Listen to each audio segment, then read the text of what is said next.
Très souvent, lorsqu'on procède au bourrage des joints pour les carreaux de mur dans les salles d'eau ou bien dans les cuisines, il est recommandé d'utiliser une couleur qui va aller dans le sens du carreau.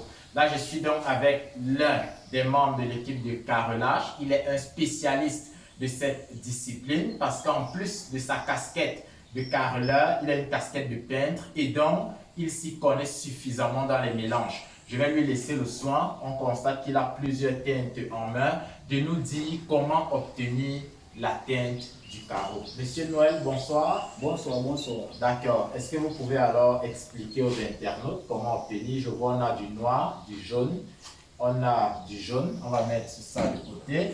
On a l'orange. Oui. Au finish, nous avons 3 couleurs. Pourquoi est-ce que vous prenez ces 3 couleurs? C'est pour avoir quoi au finish? Commençons par la cuisine. Vous allez utiliser quoi? Au niveau de la couleur, on a du ciment blanc. On a du carreau blanc. Oui. Oui. Et pour avoir un bourrage qui tend vers le blanc, parce qu'on ne veut pas un blanc exact.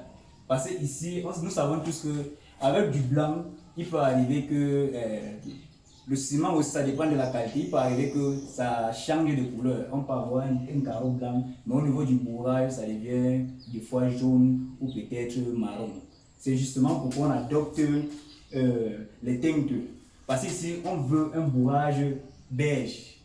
Et c'est pourquoi on a du orange avec un peu de jaune. Que nous allons essayer de mélanger avec notre ciment blanc pour obtenir un beige. Parce qu'on veut un beige, pas un beige foncé, mais un beige un peu simple. On peut dire généralement un beige cassé. D'accord.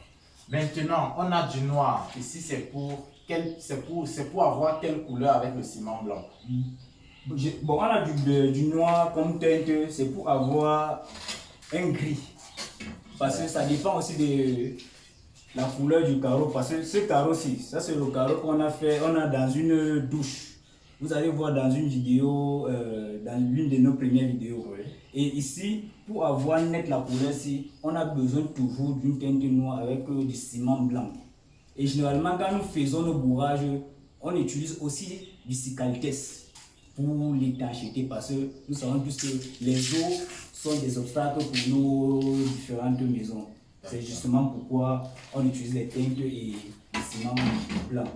D'accord. Vous retenez donc qu'il n'y a pas une couleur de teinte prédéfinie. C'est en fonction du motif du carreau qu'on va donc voir la couleur prédominante pour pouvoir adopter une couleur de teinte. Maintenant, dans tous les cas, on va utiliser du ciment blanc et à ce ciment, on va rajouter de la teinte. Maintenant, pour les produits d'étanchéité, il y a plusieurs. Il suffit juste d'opter pour des produits qui ont fait leur preuve.